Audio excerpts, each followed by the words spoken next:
Happy day, everybody. I wish that I lived closer to today's guest because I think we'd be besties. She is a splash of color on a dreary day. Wendy O'Connor is a painter. Her work has won many awards and it's collected around the world. She is also a lifestyle brand with her textiles, wallpaper, clothing, and objects for the home. She works in abstracts, but also creates gorgeous patterns and these really cool faces called Chicas. I've seen her Chicas on everything from canvas to pillows to Italian leather bags to champagne bottles. In fact, I have one of her fabulous pillows right behind me. This one is Sasha Fierce, and we are going to talk about the serendipity of that shortly. I admired her playful and free artistic style for many years, and I can't wait to get to know the Chica behind the Chicas. Welcome, Wendy. Thank you so much, Mitzi. That is a fabulous introduction. Thank you. That was so sweet. Well, I'm so glad you're here. We're going to start right at the beginning. If you could just tell us where you were born and a little bit of a picture of your life at the start. So I was born in El Paso, Texas. I do not remember one single thing because my parents moved when I was 2, I think. And my dad was in the military at the time, but was there for a very short time. And we moved back to Fayetteville, where my father was from. And when I was 2 years old, and I lived there my whole life until I moved to Charlotte. Okay. Wow. Yeah. That's interesting. Okay. So you grew up in a military family. Military town. Yes. And he didn't stay in the military. Okay. Interesting. Yeah. All right. So when you were 2, you moved to North Carolina. What's your earliest memory? It's interesting because I feel like I don't know which one is the first, because I have lots of memories from when I was tiny. But I distinctly remember a Christmas I want to say maybe I was 4-ish. And I remember some of the gifts that I received, like what we opened that Christmas, which is like what did you get? I remember having it was like a little vacuum or some kind of little push toy that had the face on it, which is so funny because I was thinking about that. I'm like, oh my gosh. And now I paint these faces.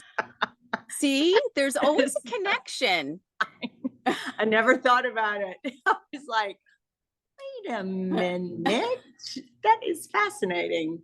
But it was like the one where the eyes roll, the little play school toy. I remember getting that. I remember getting some little leather gloves. Like I loved clothes. Aww. I know fashion, which I still do. Yeah. Like little things and the sparkliness and the brightness and the special feeling. I think that it created a lasting memory. Was Christmas a special time in your family? Always. And still is. It's my favorite holiday. Yeah, I love Christmas too. How many kids were in your family? Just 2. I have a sister. Is she older or younger? She's 2 years younger. So you're the oldest child. And yes. That's funny. We're the same birth order, and I have a sister who is also 2 years younger. Oh, that's fun. I love it. Yes, very interesting. Dynamics can always be so different. I know. That's so true. Sisters, yeah.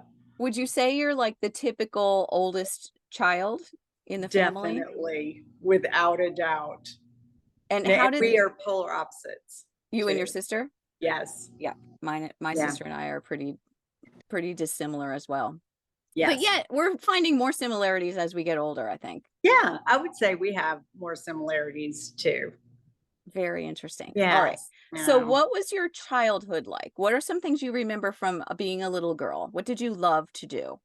I loved coloring. I mean, I loved artsy, crafty things, but I will say my memories have been, and I think the memories I hang on to are the happy ones, the sweet, fun, like my mom. I was surrounded by loving people always. My mom worked and my dad as well. He worked really hard. He had his own business. I stayed with my aunt me and my sister. So she kept us during the day, and with my cousin, she was so precious. And then I had a church preschool. Then I went to school. I had one of my friends' grandmothers keep us after school. So I had all these amazing, loving people around me, and I had very loving parents, but they just were not loving toward each other. Oh, okay. Yes. Yeah. So, and I don't really hang on to those memories, which I find fascinating. That is fascinating, but it's Yeah. interesting that you are able to focus on the positive memories, because most people do go right back Mhm. to the negative memories. Yes.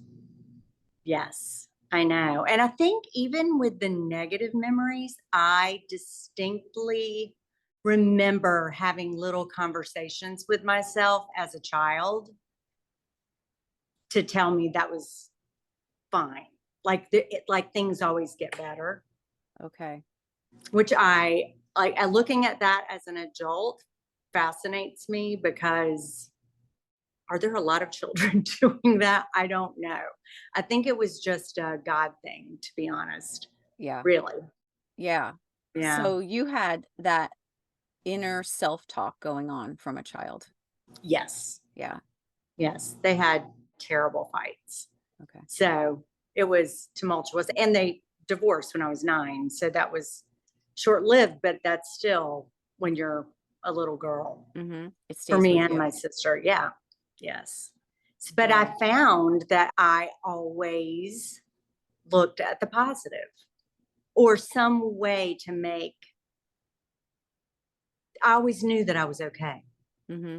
Mm-hmm. and that I was loved. So I think that encouraged those thoughts and feelings. Yeah. Yeah. That's really wonderful that you were able to do that. Do you think there was a person in your life who helped you with that? Helped you cultivate that? Probably, well, oh gosh, you know what? Yes, I do. My grandmother, I'm sure she did. It was my father's mother, and she would keep me if I was sick. My dad was one of 10 children, huge family. So I have over 30 first cousins. Oh. Some live in Pennsylvania too. Oh, I know. that's so fun. I always wanted a Yes. big family. That's so It, fun. it was so much fun, and it still is. It's fun when we have gatherings. So, but she was such a force. Like, she, in the most quiet way, she sat. I mean, I remember her. You know those hair dryers Mm-hmm. that had the hose and the cap, Yeah. but they'd sit with the curlers. She Yes. would sit with, curling her hair on the sofa with a Bible in her lap every day. She didn't always have the curlers and the dryer, but that Bible sat in her lap every day. Mm. And she would pick me up and go to church when my parents wouldn't. So there was something about that that stayed with me without a doubt. Yeah. That's Yeah. beautiful. That's a beautiful stability. Yes. I know. I want to cry thinking about it. Oh, I know. I love it. I Yeah. love that. I love when there's a strong maternal figure, like a matriarch in the family. I had that as well with my grandmother. My Yeah. Nana was very creative and very much the glue of the family. Yes. I know. And She was too. And she, in such a quiet way too, Hmm. which was so lovely. That's beautiful, because it's like, it really models how you just live, and then people pick up on that. If you just live in a good way, in a beautiful way, in a Yes. way that like really showcases your Yes. values, people Yep. pick up on that and it transfers. It's like a butterfly effect that naturally happens. Correct. I love No, that I so much. know. And that was she was such a good example for all of us in that way Yeah. too. Yeah. Oh, Good that's role nice. model. I know. That's nice. And one thing I mean, I think about that. I'm like, okay, maybe I need to just zip it sometimes, because she got her point across without having to say very much. Oh, I yeah. know. That's a Yeah, good it was point. lovely. Mhm. That is a good point, that there's a quiet, what's that saying? It's the rain that grows the flowers, not the thunder. Yes, beautifully said. I've never heard that. That's gorgeous. Yeah. Yes. but that was her. Oh, Yeah, but so she did have a huge influence on my life in that she way. did. What was her name? Mhm. Gladys, an Gladys. old Southern name. That's Mary beautiful. Gladys. I know. That is beautiful. Oh my Thank you. gosh, thank you for sharing that. So, Sure. as you were growing up then, what kind of student would you say you were in school? I was a good student. I was very involved in school. I didn't want to be senior class president or any class president. I was always vice president. Oh, Well, I wanted to be. I was like, what if I don't want all of that responsibility? Because I might fail. Maybe that was it. But I was definitely the cheerleader. I've joined every club. I was very involved, very close to my teachers. I was a good student. Didn't make straight A's, but I definitely made good grades. So, what was one of the craziest things you did as a teenager? Oh my God, I was Ever do such a anything goody crazy? goody. I was, yes, we built a fort. Me and some friends. This was middle school, like maybe ninth grade, I was eighth grade. I remember distinctly. I'm still close to a lot of my high school friends and elementary school friends. And we built this fort underground with tunnels and covered it with plywood and pine straw and went down. We're hanging out when it was raining one night, and our parents somebody caught us because they couldn't find us. We were having a sleepover and the guys were having it was just a bunch of kids. Oh my God, we were in so much trouble. But that was about it. I mean, we could have died in there. I don't know. So you dug a The hole? earth could I like know. multiple. Oh my Yeah, God. with tunnels. Oh my God. Yeah, that's dangerous. Yes. Okay. But it's also adventurous. That was really fun. Exactly. Oh my gosh. But I Wow. was the person who was like always the driver. I hung out with every group. So I wasn't like goody goody, and that there was a group of people that were not partying, or Okay. I was the last person on the dance floor. Oh, I just wasn't drinking. okay. So I was friends with every group, the smoking porch people or the smoking patio people, the rockers, the athletes, I mean, we actually just had such a great high school experience. Like our whole class of people, we're still close, and people weren't mean. Yeah. Yeah, we were very diverse, especially think about it living in a military town, Mm-hmm. because Fayetteville does not always have the best reputation. But the beauty is that I was able to grow up with people from all over the world. Yeah. So I had people, my best friends were Korean. I had friends that were Chinese, you name it, Germany, Belgium. It was Mm-hmm. from Yeah. people from everywhere. Isn't that interesting? I feel like that's something that happens even when you're older. It's like if you have more of a broad base of a community from kind of a global standpoint, it really Yes. does make for like such a beautiful experience rather than if you're just kind of stuck geographically with only the people that you're close to, that you're actually Yes. physically close to. Or people that you have something in common with. Yeah. I love the fact that we had friendships and connections with people that we didn't have anything in common with. Yeah. And we had Yeah. people I mean, I remember this one girl in elementary school, she still she comes to me, she'll just pop into my mind out of nowhere.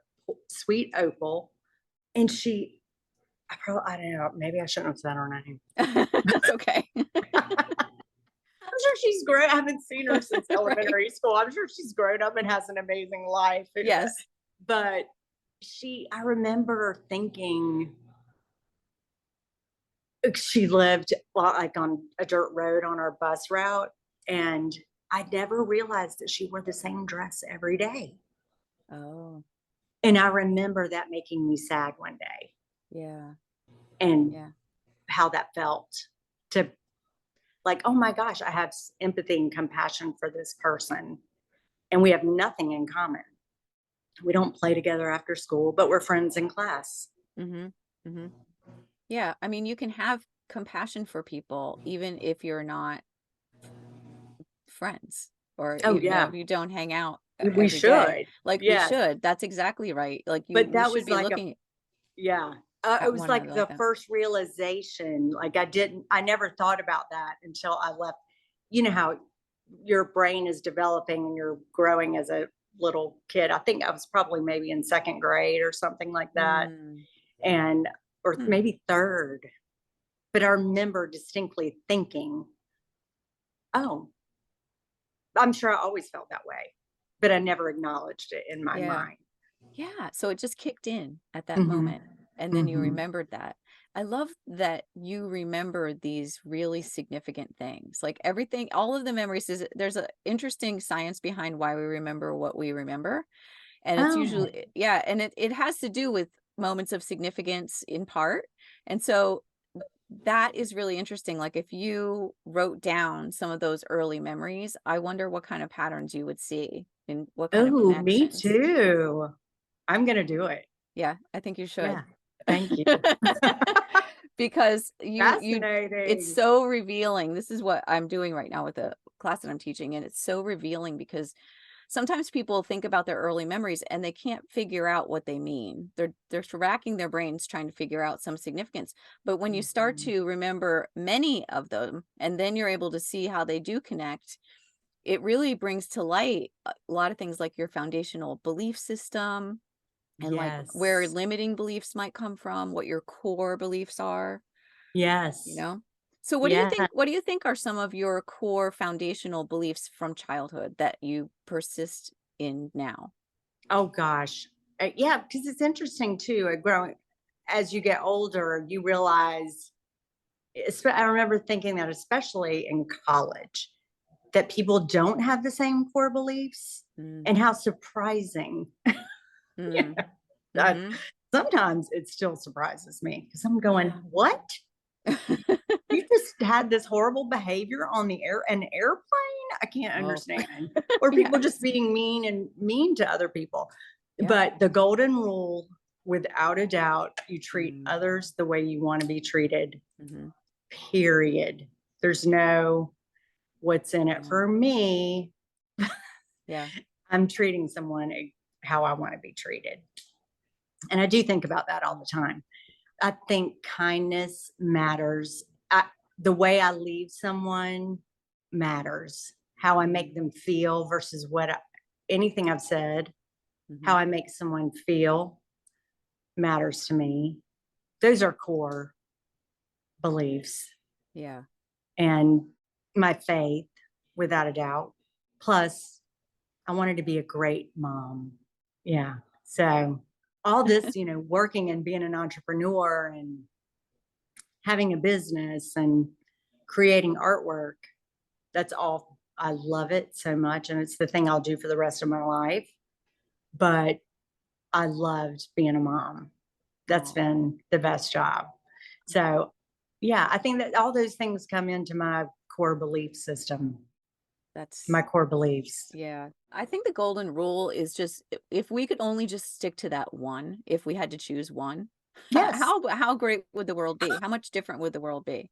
It's so simple. It's not Right. that complicated. It's not. Yes.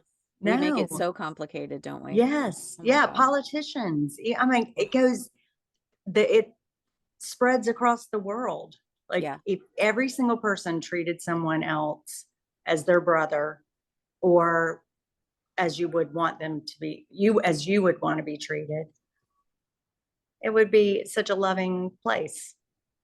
Yeah. But then there are the people who don't even understand how they want to be treated or what it feels like to be treated well.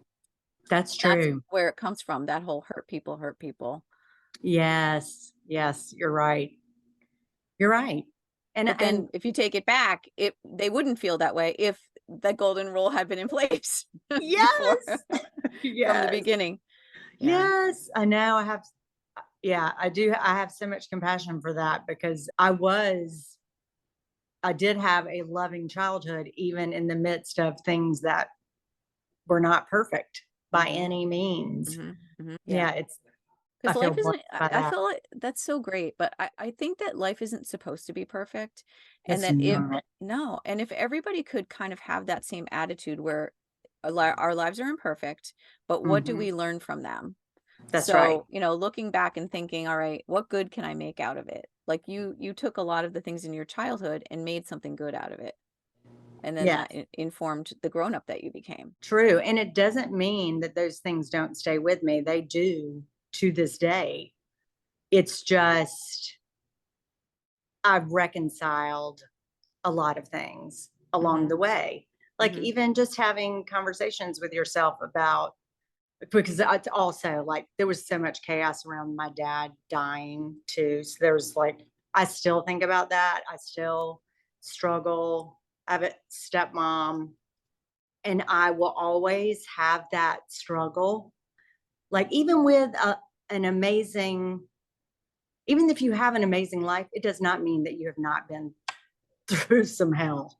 And Right. sometimes you get to the place where you have a good life because of it. Exactly. Yeah, because you're supposed to be learning and growing. That's where Yes, growth comes from. correct. So how old were you when your dad passed? He passed away. Has it been 5 years, 4 years? Okay, so recently. Mhm. So let's go back just No, yeah, 5 years. into, okay, 5 Yeah. years ago. All right. Well, let's circle back to that as we build up a little bit. I want to go back to just talking about some of the things that were important in your family. What kinds of things did you do to keep the celebration going, to keep the happiness alive when your parents were divorced and you were with one or the other? How did they keep your life entertaining, happy, joyful, loving? What did they And do? yeah, so that was another hard thing when you have when you have divorced parents. It's very difficult with holidays, especially being and there is I can't imagine that there's anyone. I know that there are lots of people who feel the way I do, but I have so much compassion for children of divorced parents. Like I am the fiercest defender of the kids. Yeah. Honestly, it isn't, they didn't choose it, any of it, but Right. my parents did the best they could, but I still had to go back and forth and back and forth. And there's always arguments around that. But yeah, we had great holidays, and my mom would do her best to, as a single mom. I mean, we spent most of our time with her, and she was such a great mom. Were they either one of my parents perfect? No, but she worked so hard to give us the best life that we could have.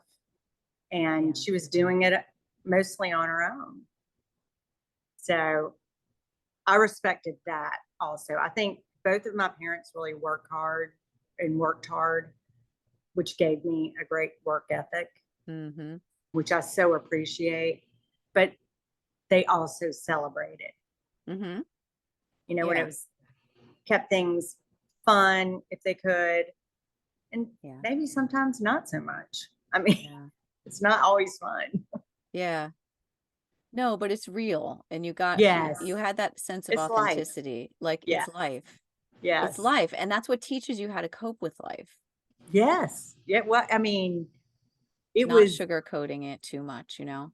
and one thing I will say I really appreciate about both of my parents dearly, you know, generations of people, our parents, our the grandparents, and people in the boomers were big sweep it under the rug, Mm, and their parents were as well. Big sweep it under the rug. Oh, we're going to put on a pretty face for the photos and for the neighbors. And my parents were so real. They were not people that were going to hide anything. They were not mm, going to tell a different story to their neighbor than what was going on in their home. They were as open of a book as they could be.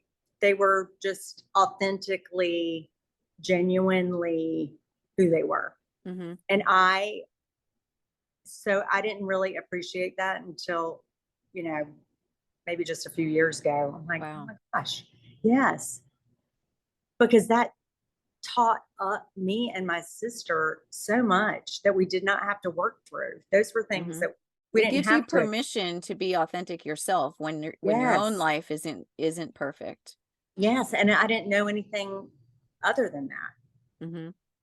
Yeah, that's a very A useful skill. gift. Very, Yes. very useful. Yes. So, did I read that you had a lot of music in your family? Yes. My Okay. dad had a band. So he Oh, had a bluegrass band and a country band, and he sang. My aunts, we'd had a piano at my grandmother's, so we would get around the piano and sing. It was crazy. I mean, and it was such a small house, and we would fit all of these people. It was just so fun. It was oh, delightful. And then I grew up singing. I had a teacher asked me to be in the talent show in first grade. And ever since, my mom put me in theater when I was in the sixth grade, and I did musical theater through college. okay. Yeah. So that helped me have some confidence and find some footing. Mm-hmm. Yeah, being on Um, stage, being able to express yourself. yes, absolutely.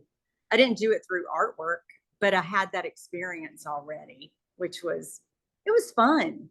And the thing is, the thing I find fascinating is I learned also that you can be good at something, but that doesn't mean it's your passion.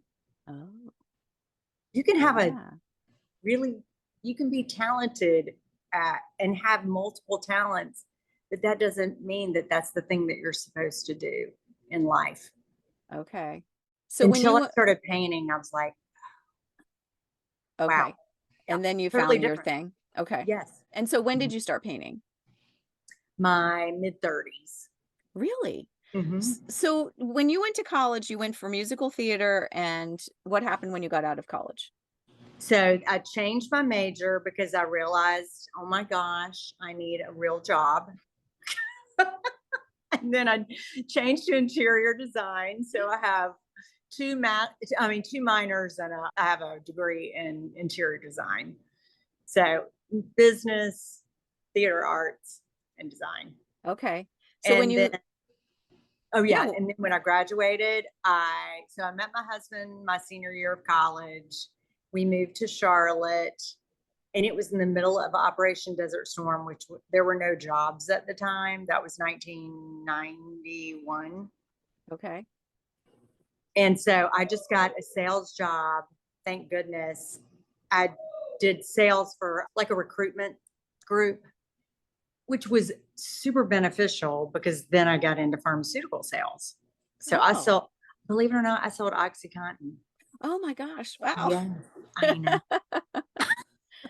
I think there's a documentary about that. I've watched them all in the two Netflix. There was one on Netflix and one on Amazon, I think. Oh, yeah, I haven't Oh seen that my, yet, but I want to see it. wow. Yeah, it's amazing. And I learned so much watching Mhm, those shows because I knew what was going on with the epidemic of mhm, the drug being abused, mhm, mhm. but I didn't quite have an understanding of the depths until I left.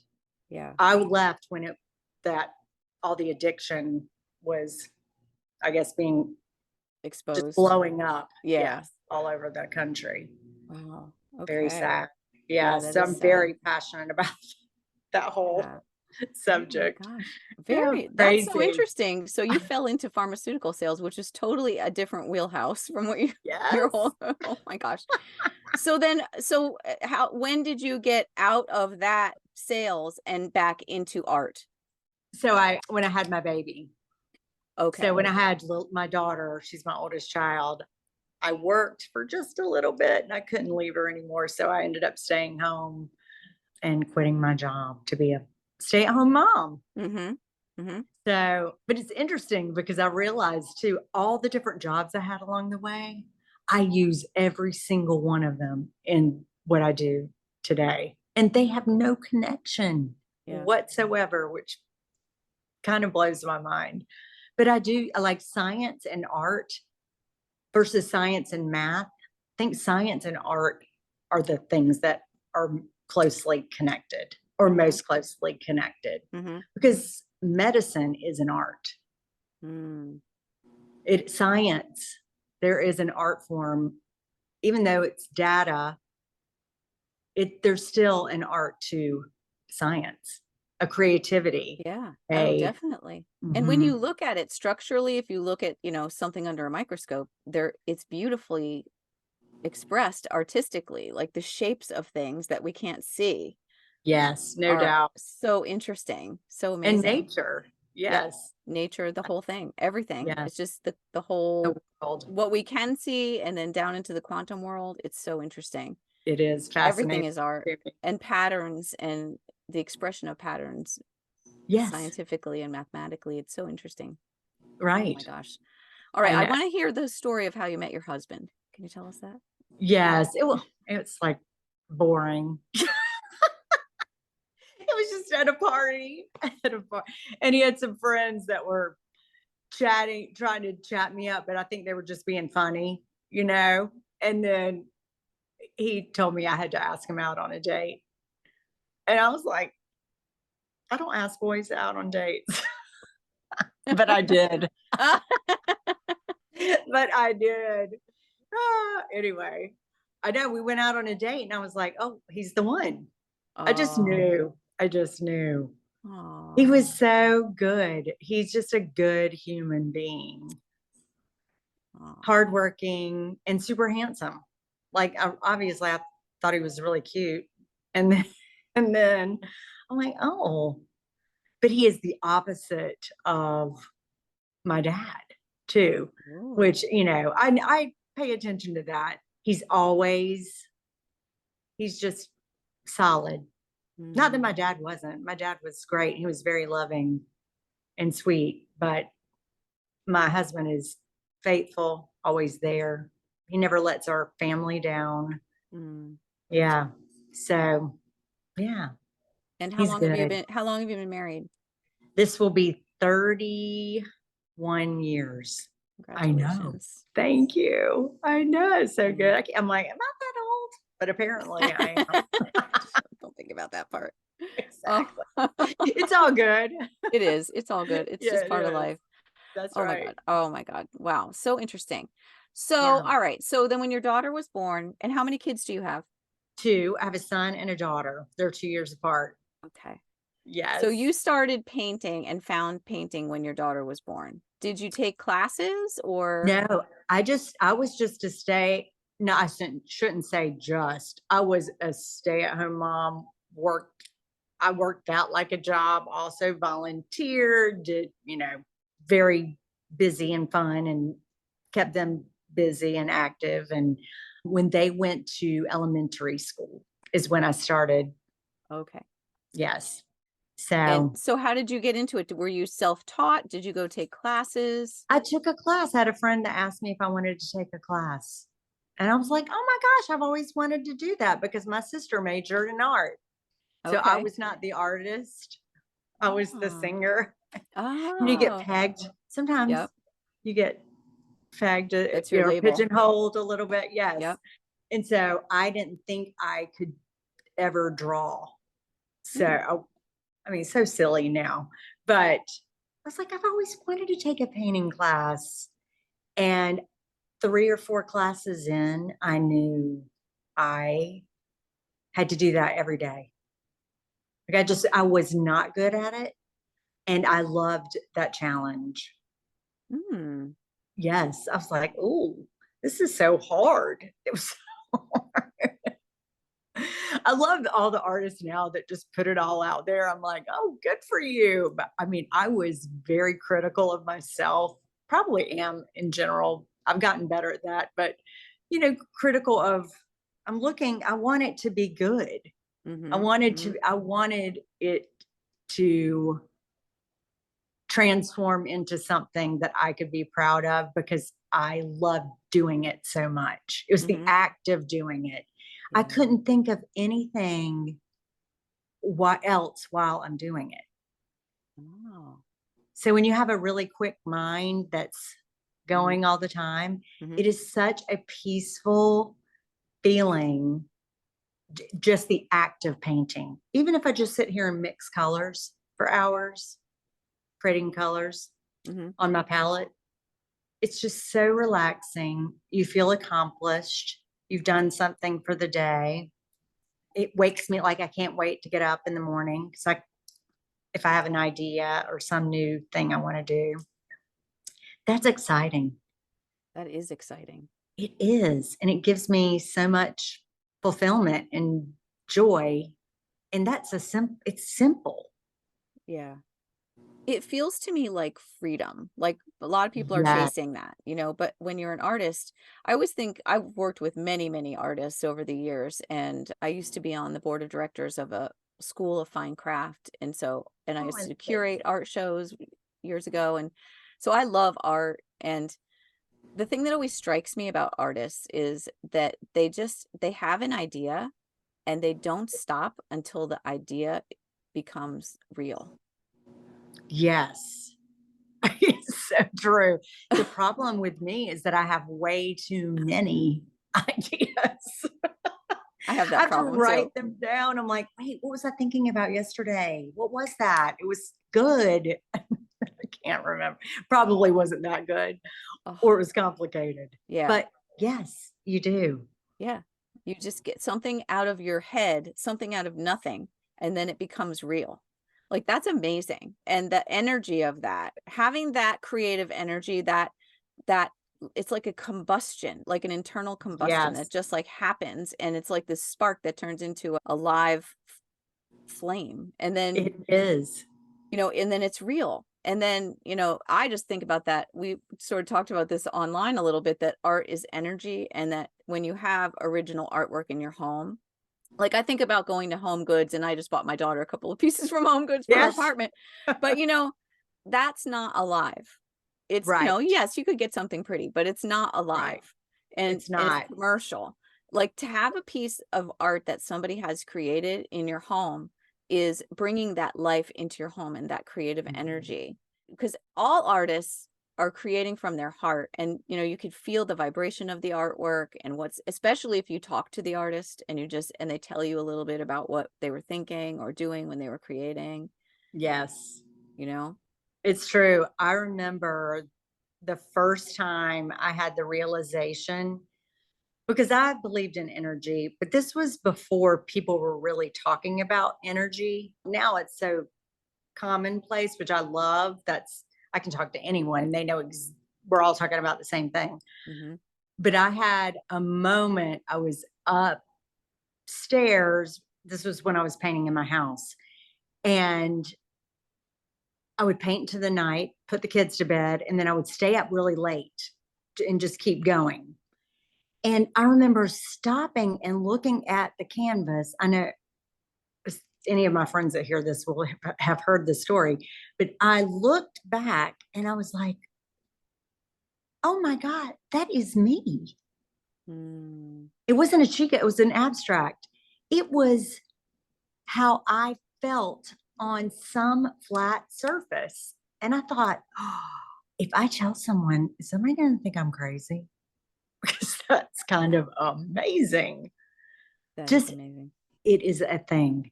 I used to just walk out of the room and just go, thank you, God. Just because Mm, it's this flow of responding and feeling and responding and feeling in while you're working. hmm And I'm not thinking about what I'm painting mm, necessarily. mm, And then this, whatever happens, it's not like I don't have control. I do, but I'm making choices about, oh, that I need this here and this there and this texture or this movement or this transparency. And I'm not really thinking through those things. mm, It mhm. fascinates me to this day. Yeah. I love Yeah. it. It's almost like you're channeling the work. Yes, absolutely. I think most artists do. Mm-hmm. Mm-hmm. If you're tapping into that flow of energy, because, Yeah.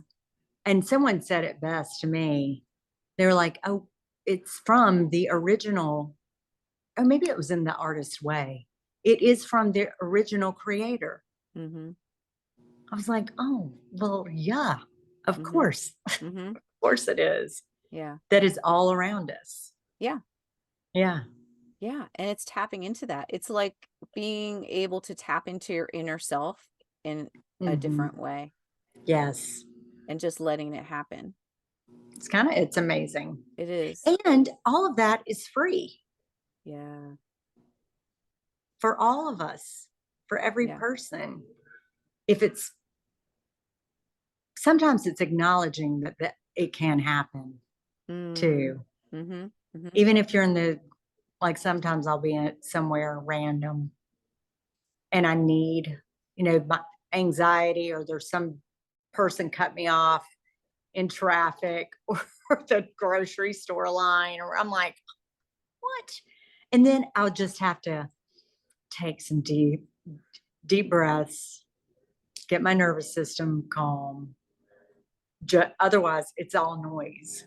Mm-hmm. All of that really just becomes noise. Yeah. I think everybody should have something they could do where they can be in that state of flow where they don't have time to think of anything else. I agree. Cross You know? stitch, Yeah. Oh, macrame, I used to do cross knitting. stitch. I knit. And the thing that gets me into that place is yoga.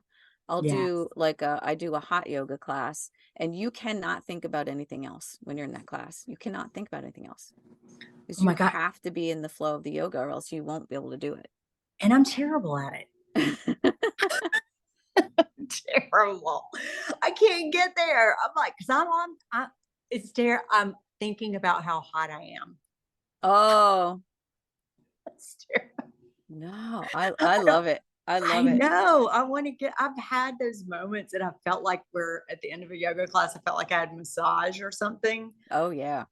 But otherwise, I'm like, oh, so hard. But that's why it's interesting because it's different something for everyone. Yes. You have Yeah. to find your thing and be able Agreed. to tap into that. And that's what makes people like the people who do have trouble with the golden rule.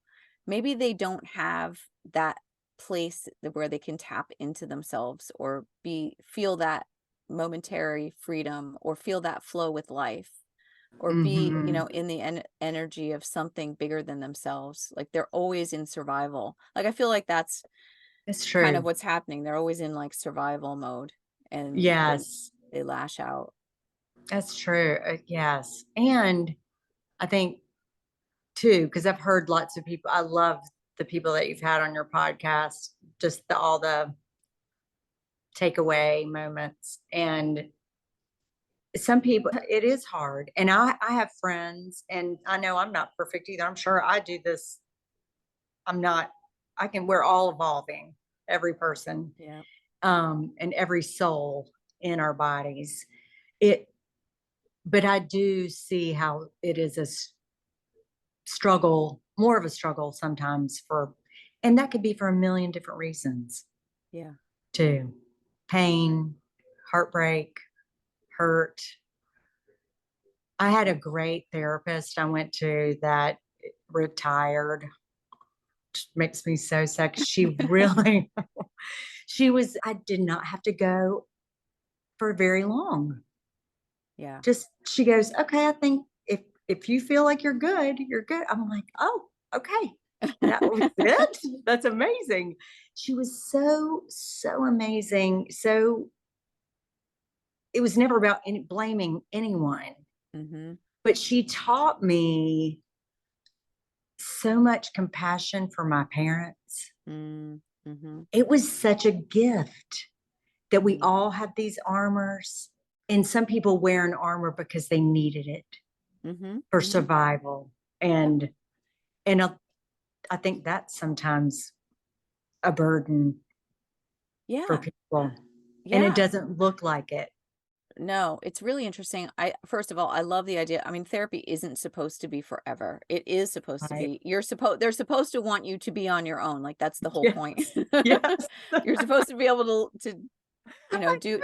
be on your own and handle things well. But that's really interesting. But the whole idea of, I was just talking about Maslow's hierarchy of needs, which is a psychology of, certain needs have to be met before other needs can be introduced. Yes. So, like, people who have basic lack of things like food and shelter and those Mhm. things, like, those people are hurting the most, and they can't, they really can't function at a higher level That's until, exactly. and it is really interesting. And to think about how when you were young, if those things were met, and Mhm. then you can deal with the higher level things. But like some people just can't even get to the golden rule because they don't have food, Right. No, or, that's exactly right. No doubt. And my parents, they were just doing their best, honestly. Mhm, But plus, your, you can only get but so far beyond your own pain when it is overwhelming in your life. mhm, Like if you don't have food or shelter, there's nothing beyond that yeah, because all you're thinking, you're consumed by that lack. yeah, yeah, And and it's hard to get out of that. mhm, Um, yes, but yeah, that's how that I think that's even more why that rule is so important, mhm, rule or whatever you want to call it, but that mhm, belief, because then it's up to the people who can to right, do the most that they can to help someone else mhm, that is in that circumstance. mhm. Yeah, definitely. We need to help one another, and hearing one another's stories and being brave enough Mhm. to tell your story, and Yeah. so that others can know what you need, Yes, and then they can help you. absolutely. I love that. Yes, Oh my I do gosh. too.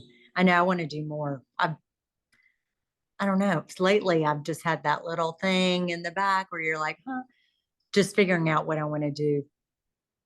To give. Yes, Yeah, yes, yeah. in different ways. I have That's some ideas. Oh, Yeah, all right. Do you especially want to with art. do Like you want that. to share an idea of something you think you want to do? What are you feeling Well, called to? I can't figure out how, I can't decide what I need to talk to. So I have several friends that have kids with autism. I grew up with friends that had autism. We didn't know it was autism, Mm, but that had autism that were good friends, my mhm, neighbor, etc. And so I have such a fondness and a love for parents watching. I mean, I only knew my friends as children, but once as a grown up, I see it from a parent's point of view also. mhm. But I just need to get some information from them Mm, as to how I can do something that will really benefit, yeah, um, yeah. That's a yeah, big thing. There's a lot kids of and the parents. yes. Yeah. Wow, that's a good Yeah, one. Autism. they There's need a break. Like a lot of the parents right. need that. They That do. break. It's a difficult thing, and it's really become Mhm. pretty prevalent. Yeah.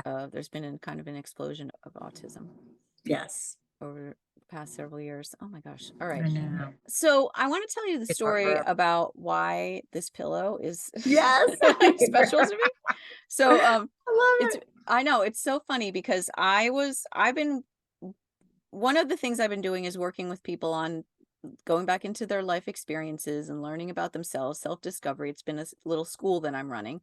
I And love it. in the school, and I love it, and people are just having these breakthroughs. And one of the things that I was teaching them about was the idea of having an alter ego, and how you can think about your alter ego. And then we talked about certain celebrities who have alter egos. And so one of them is Beyonce, and her alter ego is Sasha Fierce. So, Right. and I think about there's a lot of them, a lot of different celebrities who have their alter egos. And so that one happened to come up. And then we were talking about the idea, I was sort of cultivating my alter ego. And, we all kind of have that person who we want to emulate, or like that we pretend to be at our best, where maybe we're bringing in qualities that we don't believe we have, but we wish we had, or we're trying to Yes. cultivate. And so after I was talking about this and doing this exercise with my students, and then I was really like doing some writing on it myself and some journaling. And then I was like, oh, I knew we had this talk coming up, and I was like, I want to go and see on Wendy's website what's on there. And I looked on there, and this pillow was That's there. crazy. And it was on sale. It was the Sasha That's Fierce even pillow. And I was like, better. I know. It's like, this is for me. It's meant Sasha for me. Fierce. I know. So Sasha funny. Fierce is for me. So yes, and I love this pillow so much. So this is That makes me just happy. beautiful. The colors, it's just like so happy. I love Thank that you. you use color. So can you talk about how you, well, I want to know about your use of color, and I also want to know when you're working, is it you painting on the canvas, or are you channeling is there an alter ego involved for you? Like, what I've about never thought about that. Interesting. I've never thought about it. Maybe I should have an alter ego. Honestly, there's so many things that I want to create that I think I'm going to need an alter ego eventually. Because I think about going back to school, like getting a master's in art. There's so many things I want to do because I want to be able to do big sculptures. And Oh, yeah, I know. It'll be never ending for me. And I think a lot of artists, but I don't have an alter ego. What was the other question? well, I was wondering about how you're inspired by color. Like, what's Oh, going color. on That's with your use of color? I have always loved color my whole life. I don't know.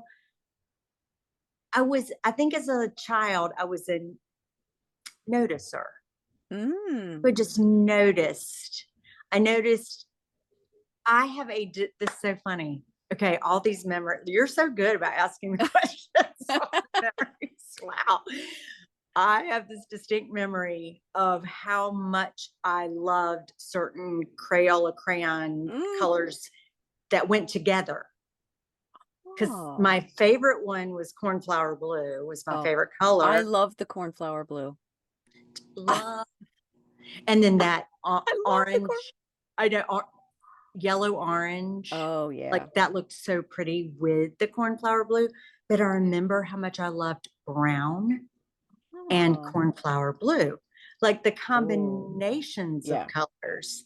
I loved using those together in coloring. Oh my God, that's wonderful. I Did you know, have the so big box, like the 104 or however many were in there? that was when I knew like we had been behaving ourselves at home. If my mom came home with the 64, now I realize she probably just wanted us out of her hair to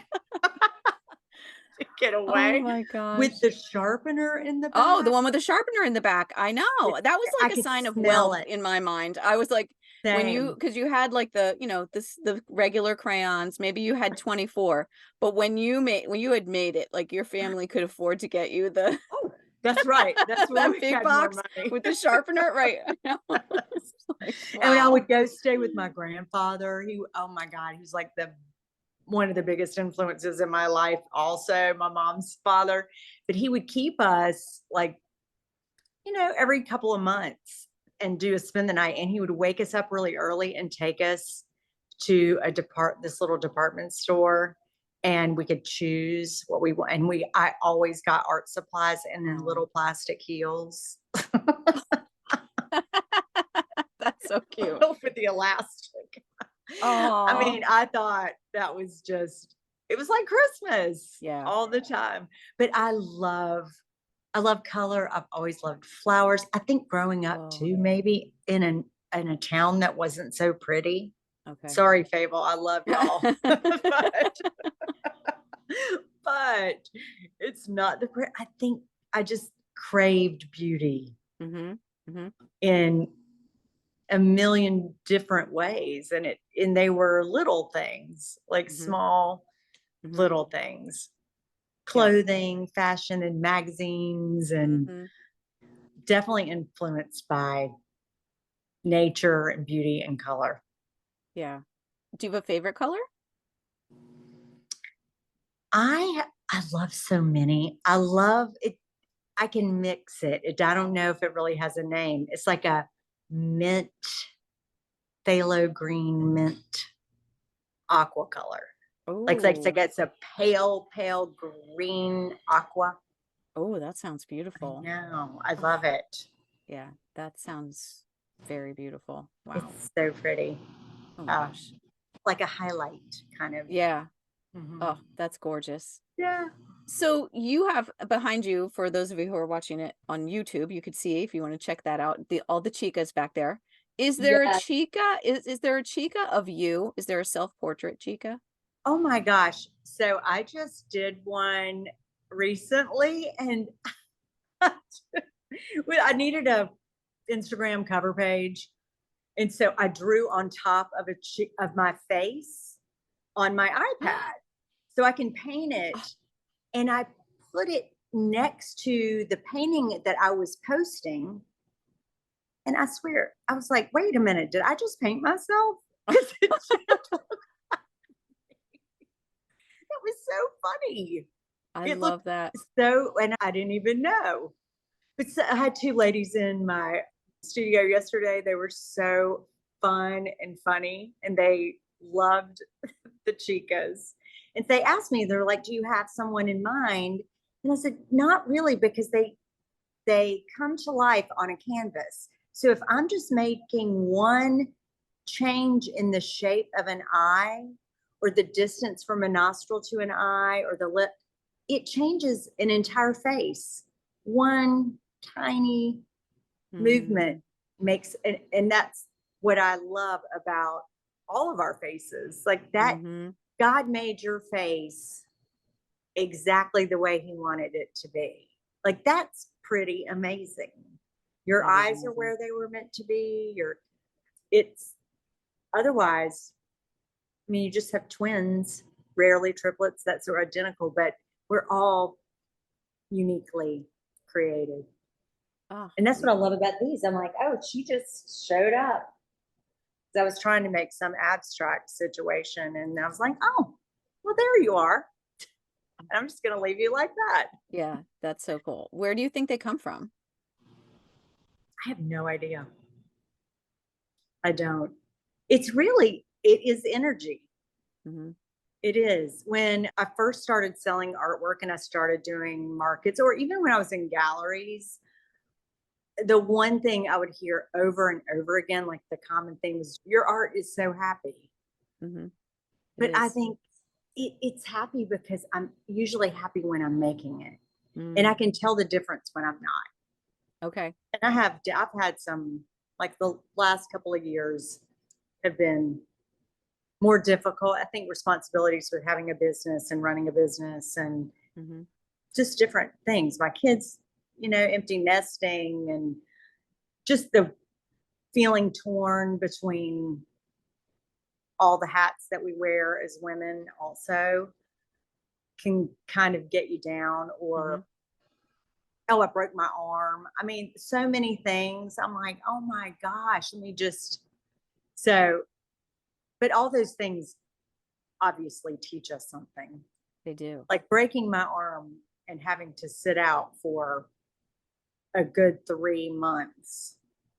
I learned a lot about this, They're just things like that life is going to hand us, and we have to roll with it. But I do appreciate the state of mind that I really where I do my best work. And it is when I'm fulfilled as a human. And when I'm not always, or maybe I need to channel that into something, to say something, have something to say. So that's probably more of a challenge for me, but I'm working on it for sure. Can you People don't expand always want art that doesn't seem happy, or at least for me. Yeah. So, but you have pieces of art that you would consider unhappy? Yeah, I do. When I look at them, I'm like, oh, the energy is just not, or it looks flat. It's not the same. Like I've been in a good place, and I love these girls, but only because I'm like, ooh, I have some quiet time in my studio right now, and I'm able to just work and just be without a lot of distractions. That Mhm. also makes me happy. My kids are good. My husband, that like life is flowing. So it, Yeah. yeah, it's a practice. Like art is creating is a practice. And I work through it. Like some people, they just don't paint or they don't create, Mm. or they're like, I have a block. I never have a block. I just know this might not, and I'll paint over it. Like I had one the other day. Oh, I painted right over it. The whole really? thing. Yes. But that's really that what you're describing with the way that you approach your process with art is exactly what you were describing in your process of life when you were younger, how it was authentic, that it wasn't always perfect, that you just everyone was real, your parents were real about things, you were real about things, and Interesting. then I see a definite parallel there. I love that. It's so good to have someone to bounce that off of. That's Yeah. amazing. So And that you amazing. just keep doing You're it. Like you don't stop making art just because you're not right. feeling at your highest vibe. You're still doing it, Mm-hmm. you know, because that's how Yes. life is. We go through life. We're not always on. We're not always in our highest vibe, No. And but I've you got had to a good keep going. run. Yeah. Yeah, I've been fortunate, and I know that. I had a good run of a good vibe. But when you go down, Yeah. which I haven't really been used to, especially with changes as a woman, Oh, yeah. going through menopause, and that will make you do some self-assessment. Oh, And yeah. Oh my God. yeah, I Yeah. mean, It's a big so time for self-discovery. The 50s it is, is it's really been something for me for sure. same. And the best lesson for me, and I know this, is that I had to be good with being not great. Yeah. Yeah. Because So, it's going to come and back being sad. around, and that, like Yeah. what you said when you were little, you knew that it would always come back around, that it would always be okay. And that's true. Yes. Everything is always okay. You're making it through. Right. You're still here. You're surviving everything. Mhm. And there's an ebb and flow to life. It's the natural way. It's not supposed to be sunshine all the time. No, not at all. And it doesn't matter. I mean, honestly, you're where people are in their lives, whether you have a lot or don't have a lot. I've been in on both. Hmm. It comes from somewhere. It comes from inside of us. Hmm.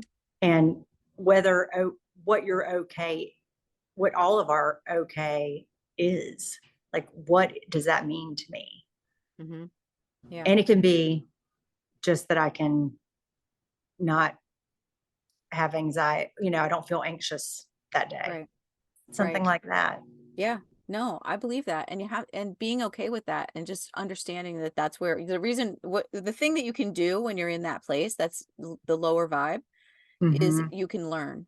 You can keep your eyes Yes. open, you can keep your ears open, and you can keep your brain like ready to absorb what you're learning in that time. And that's how you get, Hmm. because we naturally want to feel better. Whenever you don't feel good, you just naturally want to feel better. No one likes feeling bad or being Right. sick or having an injury or something. It's always striving to heal, striving to get better, to get in those higher vibes again. But That's right. you can't beat yourself up because like if you're not where you want to be, like a lot of people think about this in terms of like their abundance or like their financial life, and they'll think like, I'm not where I want to be, and then they'll start beating themselves up because they'll think, well, it's because I'm not in a high vibe, I'm not in the right place, I'm not creating, I'm not aligned with it.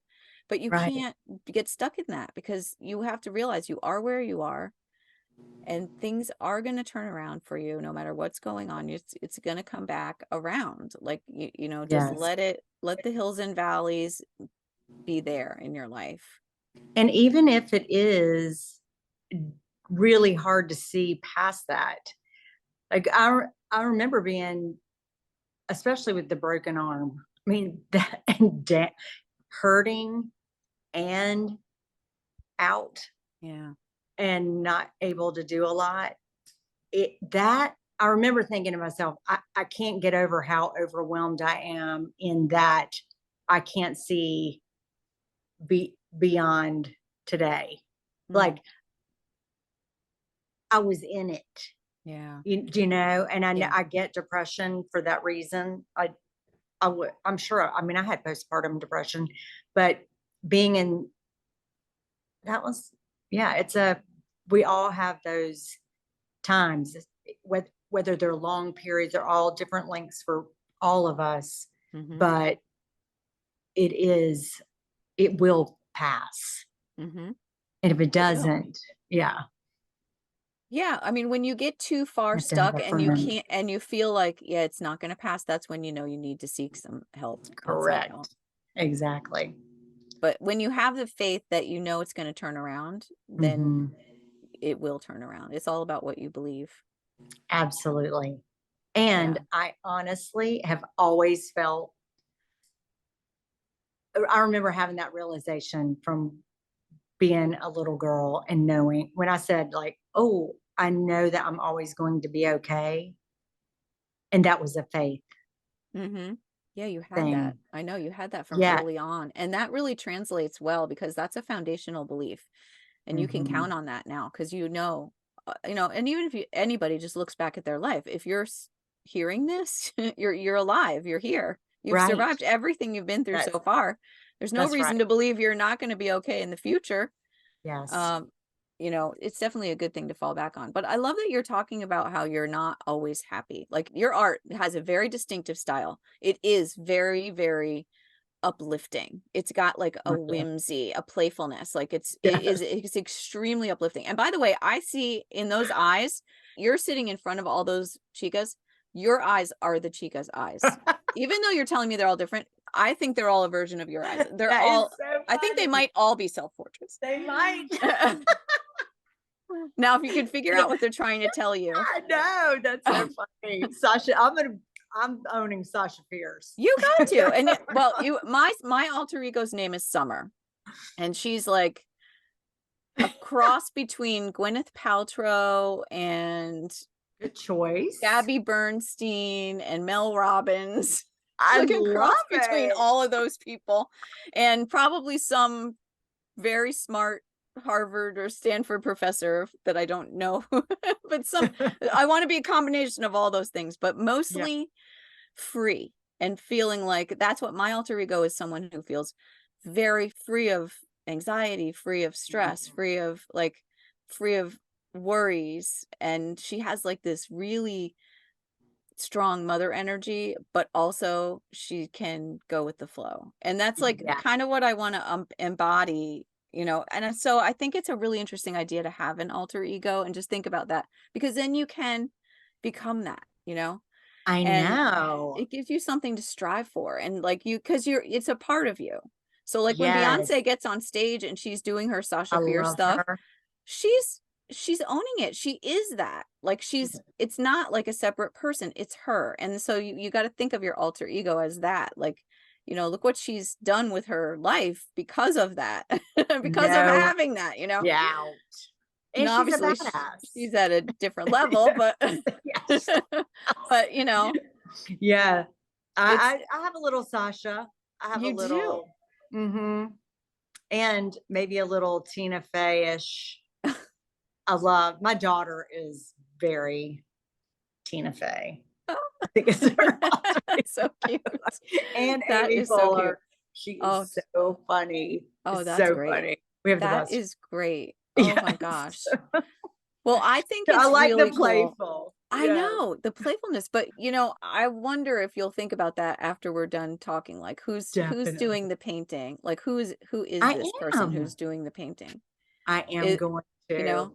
It's Um, interesting because the lady that came in yesterday picked up one of our tumbler cups. I wish I had one to show. But anyway, those are new. You have these really cool tumbler cups for wine.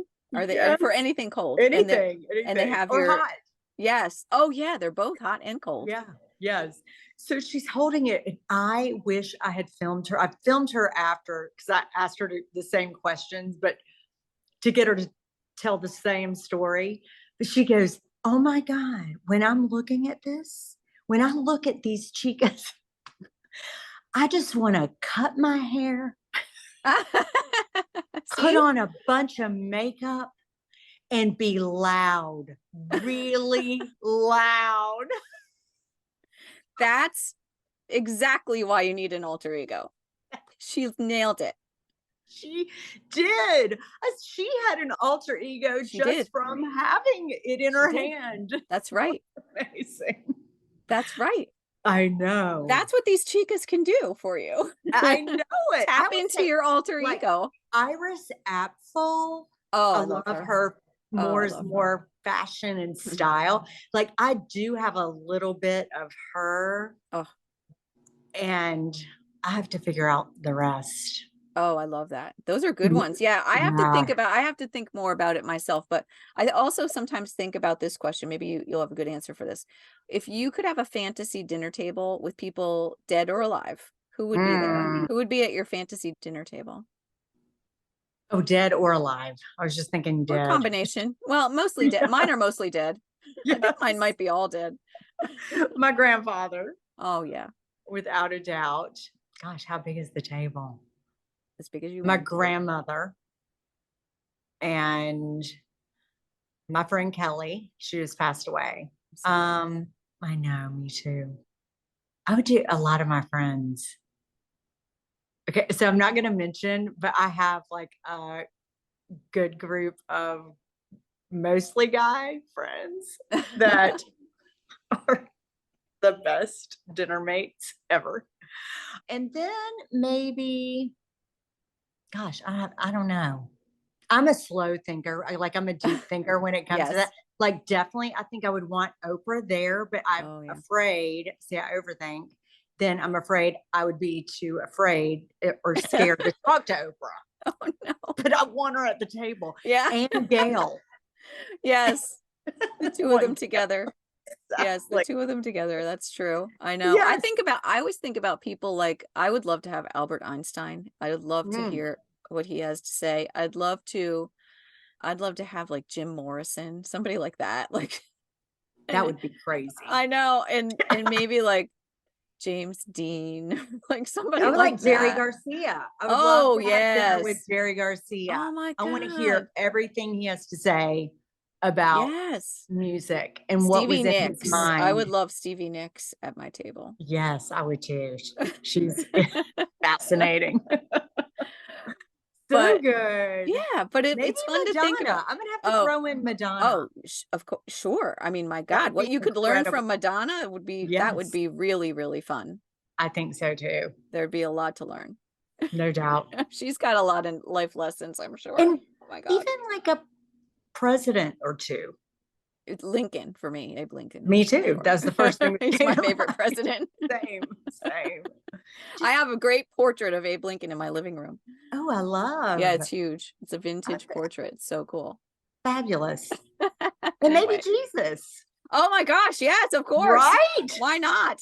Right. I want to know the real story. I, Like I what's just watched The Chosen, and Oh, I loved the combination of the his story in the Jewish faith. It was beautiful oh, I'll have to check that because I out. think it celebrated both.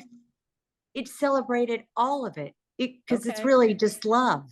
That it was Aw, so good, but it was impressive. huh. I I will check know. that out. Yeah. Okay. Thank you for the recommendation. Oh my Yes. gosh. It was really good. Oh, all I right. cried a So, lot. oh, all right. Well, I can't. I Shocker. haven't watched a movie in a long time, so I'll have to definitely put that It's, one on my list. yeah, it's pretty moving. Okay. So I want to know, how do you think art is a metaphor for life? It's almost too simple because my answer, because it is life. Oh, oh no, that's not simple at all. No. No, that's very profound. Ah! Well, I rarely say something profound.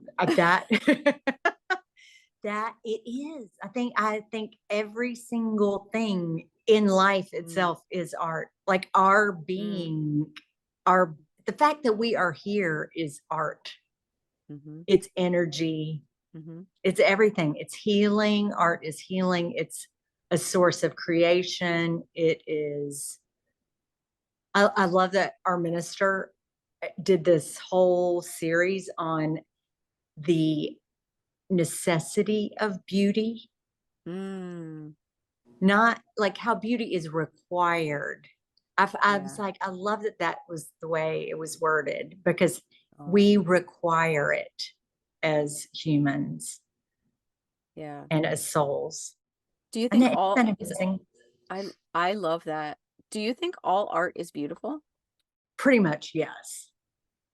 Because even art that might be somewhat distasteful, if it's done truly as art versus just to get attention or being whatever it is.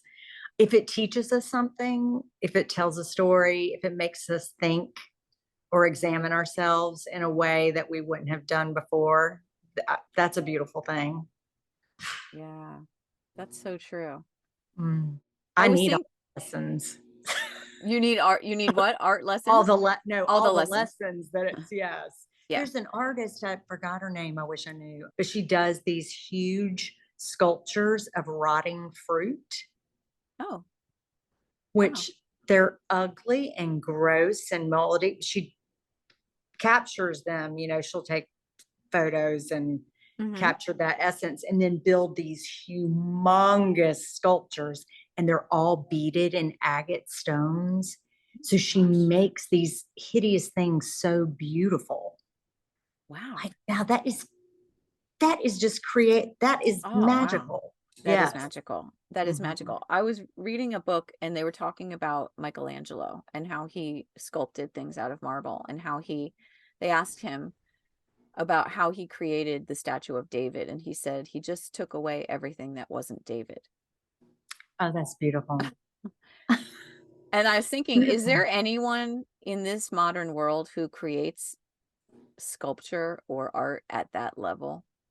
Like, if you've ever seen those, you think so? Yeah. Well, now they have computers that are doing that. Is that crazy? Because the artist will create the design and then the computers will, three-dimensional laser cutters will do the work. So I don't know that it's the same, if it has the same hand, obviously, but still there, it was the question, is that art? Is that really not art? Well, that's interesting. I think that's interesting that you bring that up, because I was thinking about art and I thought this sentence came to my mind. You can't fake art. But but now I'm rethinking that, because I don't know. Yeah, I know. Right. And people do fake art. Yeah. Well, they do. They copy. Yes. And then you had the Basquiat's that were sold as originals that were all they're fake. Yeah, there were a bunch. There was a documentary on that. I can't remember what it was called, but it was a gallery, New York gallery. They passed a lot of paintings through that were different artists that were fakes. Yes. Yeah. So interesting. So it can be fake, it can be faked. It can be faked. Yeah. But it is though. But true art has an authenticity, I think, about it. And it's like the difference between, if you're expressing your personal style, like your paintings, there's no question that they're you, that they're all authentically you. But like, if you think about how other people express themselves, and, the idea of like, if you choose your own outfit, or if you have a stylist who chooses it, are you still authentically expressing yourself? Good question. I know. And I really do have an opinion on that one. Somebody asked me one time if somebody was a stylist or something. I was like, no, I dress myself. but I appreciate people who, I have so many friends that are stylists. They're great. And people need stylists. Like, if you want one and you want to hire a stylist, and you would feel better in clothing and you don't feel comfortable yourself doing it, hire a stylist. But do I think it's authentically your personal style. Not necessarily. I Probably think it's not. someone else's personal style. Right. But it's a way of tapping into the creativity if you aren't Mhm. able to access it yourself. Like if you're not Yes, able to paint, that's right. then you can have an artist paint something for you. If you're not able to write the book, you can have someone write your ideas. You can same Correct. with dressing. So It's it is okay. an interesting thing to think about, expression and art and what constitutes authenticity in art. Do you know Ai Weiwei's work? Look up Ai Weiwei. How do you spell that? I think it's AIWEI. Is that right? Okay. He is a Chinese A dissident? dissident.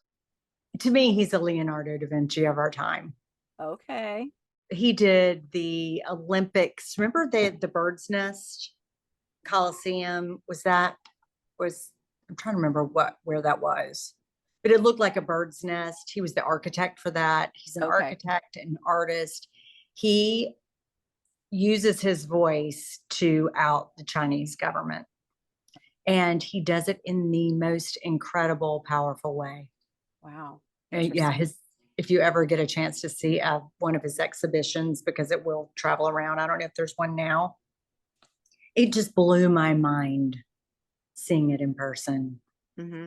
Yeah, because it's so powerful. You can use art to express yourself against something that you disagree with, or you can, like kind of like art as activism in that way. Yeah. And a lot of artists did that, during different times when there was a lot of oppression and wars and things, they would express themselves through art. Yeah. He had a whole room full of rebar and it Oh, made like this shape. And you just walked in. It was so powerful because it was just that. And then there were all these names on the wall.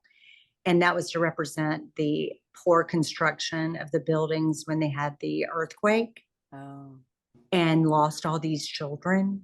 oh, And so the names of all of the children were on the wall.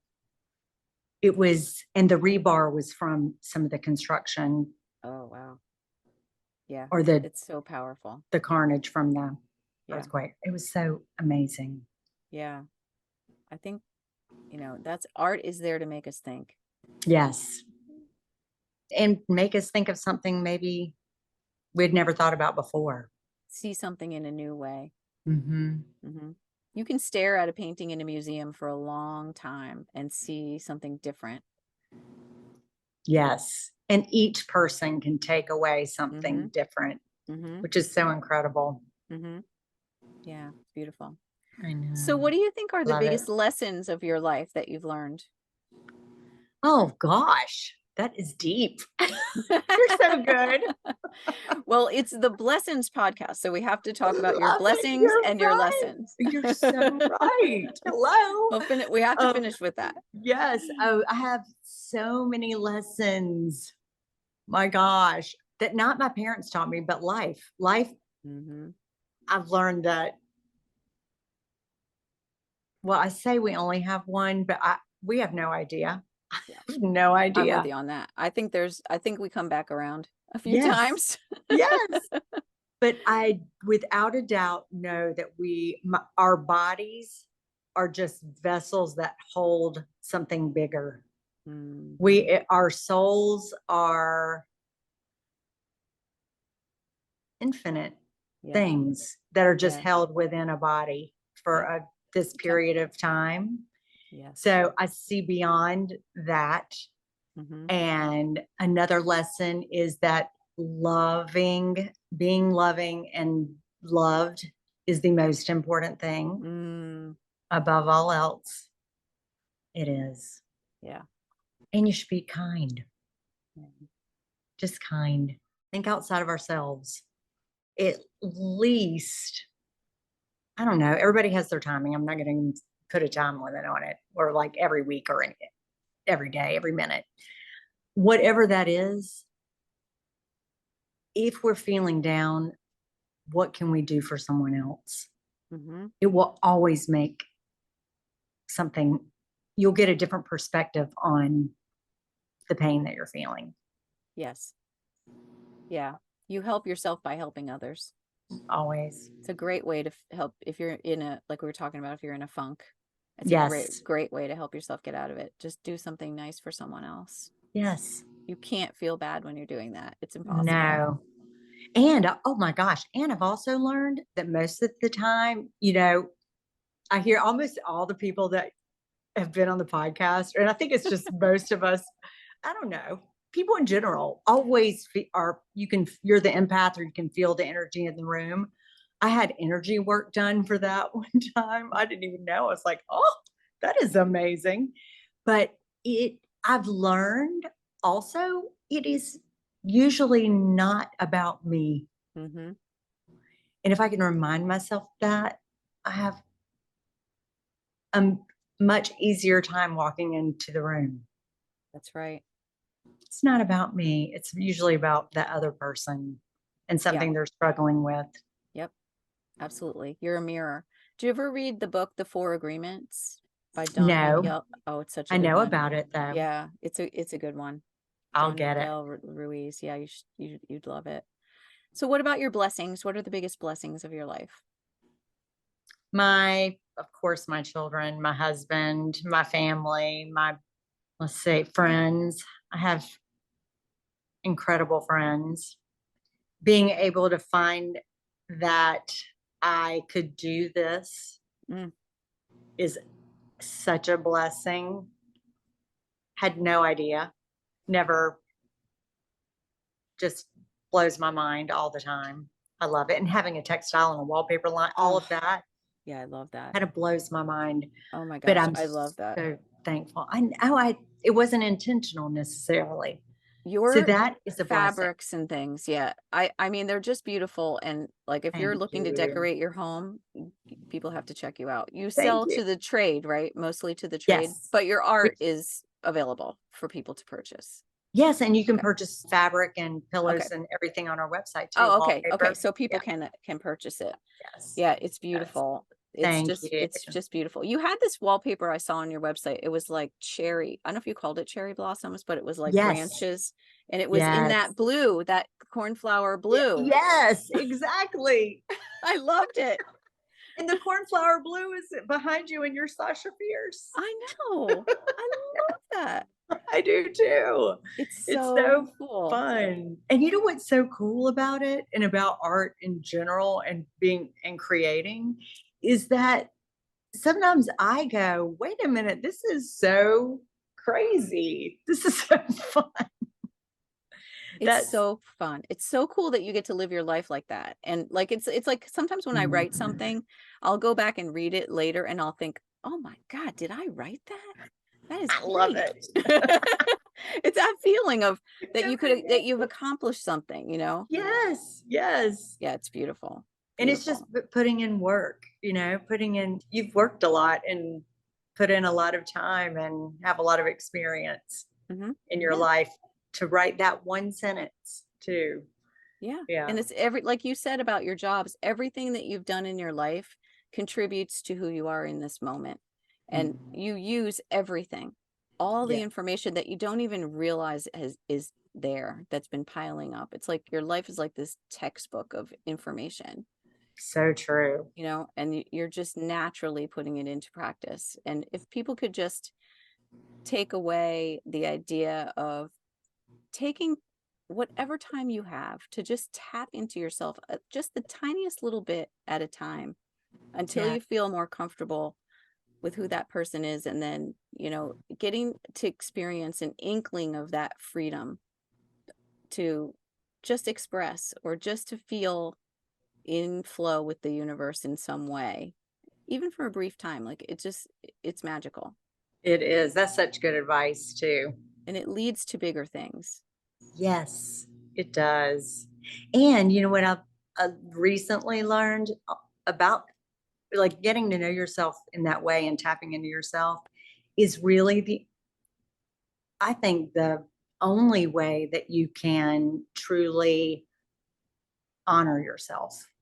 Yeah. And be caring of yourself. I think Mhm. so many, especially women, we're hard on ourselves. Mhm. Or if you've had some kind of, I mean, we've all been through something Mhm. in our lives. Yeah. But you can't love that person if you're not tapping into it. We can't love. It's not like loving ourselves. I get that. It's really caring for that Mhm. soul Yeah. And that it's looking resides at, it's like within. seeing it. Yeah. Mhm. Like you have to really be able to see it. It's like, Yes. you know, you can't be afraid to look at those, all of the imperfect parts of yourself, because they're all beautiful and they're all making you who you are. And then, Right. you know, you don't know how to love yourself best unless you can really see yourself and all the parts of you. Yeah. Yeah, that's beautiful. That is beautiful. Oh, well, thank you Mitzi, so much, Wendy. I love you're a you. blessing. I love Thank you. you. You just doing this is such a blessing. Thank you. Yes, you're welcome. Yeah, You're gonna touch lives thank you. that need it and that Yeah, will be better for it. So yeah, it's thank good. you. Thank You're you. welcome. I love bringing people together. I love making people see one another and, you know, just realize that we're all connected. Yes. You do a great job of that. Oh, thank you. Yeah, you're welcome.